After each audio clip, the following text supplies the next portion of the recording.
Hello, growing up crazy to something or December something or another. Who knows? Who cares? Coming at you again from work. Like I said before, at work, going to be at work for a while, have some goals for 2023, and going to just basically stay here, stacking cash until those goals are achieved in the physical, in the tangible, in the 3D, and can move out from there and start chasing some airy-fairy, yada-yada nonsense, which is my want and my love and my passion.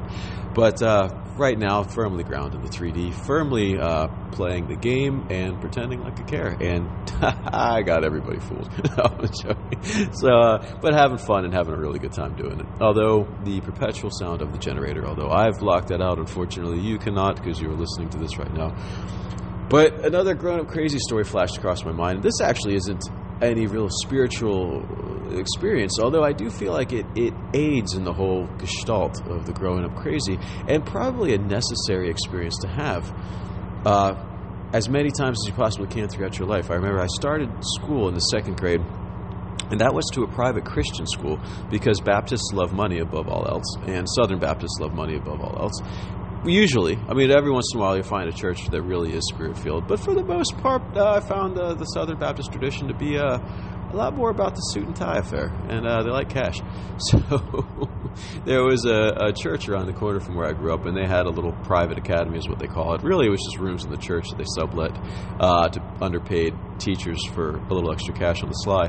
But they would take me. I wasn't allowed into public school. I don't know why. My mother will not tell me. Except for to say you were special. And I have no idea what that means other than I probably rode the short bus, and I'm not sure why. But this place around the corner accepted me until the 5th grade, where I was allowed to public school in the beginning of the 5th grade. But as it was, this is my first experience in the 2nd grade, so I was a little bit older when I actually started to become socialized with other people. And that's really when my internal dialogue kicked in. That's really when my self-reflection kicked in and my sense of myself came in. Because before that, I just had my brothers, and I had them since birth, so it was more just like a fixture in my life. This is when I really met other people and learned what socialization was. And wasn't very good at it. I had to learn very quickly because even starting the 2nd grade, I was sort of behind the curve, I guess you would say. Not ostracized or anything, because let's face it, we're all going to a private Baptist academy. Our families are all strange. So there was no real in-group, out-group. It was extremely small. And it was probably a good spot for me to become socialized for the first time. Looking back, actually, I probably wouldn't have been able to mentally handle a regular public school.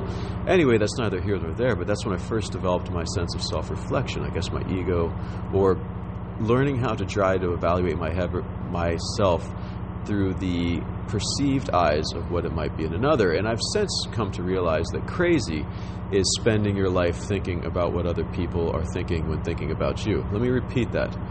True batshit crazy is spending your entire life thinking about what other people are thinking when thinking about you.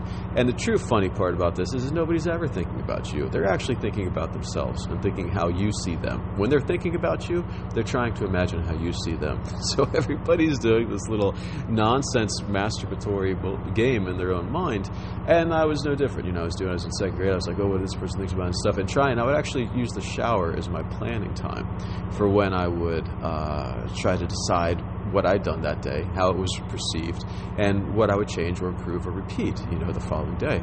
And my parents bought Head & Shoulders shampoo and stuck that in the shower for us. So I'm in the shower, I'm doing my shower time, I'm talking to myself, I'm entertaining my internal dialogue. I'm really polishing away on that mirror of self-reflection. Like I got that thing spit shine, and I'm really rubbing away.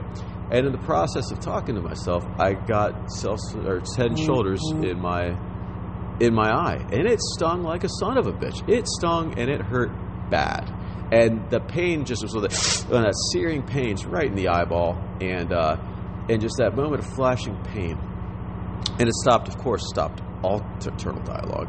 It stopped everything, and I had a moment. I realized in that moment something hit me. I realized that the blah blah blah was just crap. It was pure folly. It didn't matter. It didn't matter at all. Nothing about it mattered. That it was silly and so much nothing. And I was in the 2nd grade, I know, but I'm articulating the feeling so much better now, obviously, because I'm an adult and expanded vocabulary.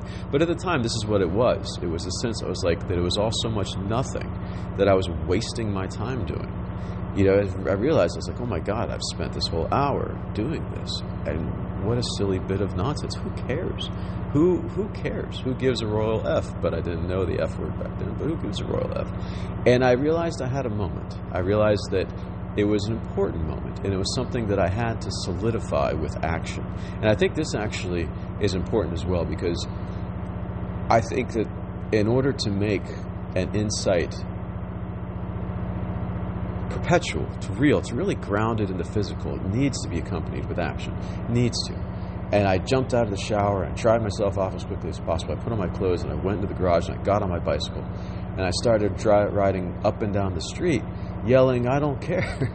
I know I must have just been an odd child. But I did this. I was driving up and down Coral Way West, screaming at the top of my lungs, "I don't care." And I'll never forget, one of my neighbors at the end of the street near the Shallers, there was this woman, this older woman, looked older to me, probably was middle-aged, I don't know, looked old at the time to me, I was in second grade, but was coming out to check her mail. And I stopped on my bicycle, and she's looked at me, and I wasn't saying it maliciously. I was laughing, primarily at myself, and then furthermore, just at the world, that we all are doing, just laughing at the entire, all of it, just laughing at all of it, and myself more than anything else, fundamentally, And I stopped my bicycle, and I'm looking at this woman. She's looking at me strange, because obviously I'm not a threat. I'm in the second grade. There's some kid on a bike, and I looked at her. I was like, "I don't care. I don't care anymore. It doesn't matter. I don't care." I was like, "You have no idea what I'm talking about, and that doesn't matter either. I don't care." I got on my bike and I rode away, and I don't know who that lady was. To this day, I have no idea. Could be living, could be dead. But I just want to give this story off as a thank you.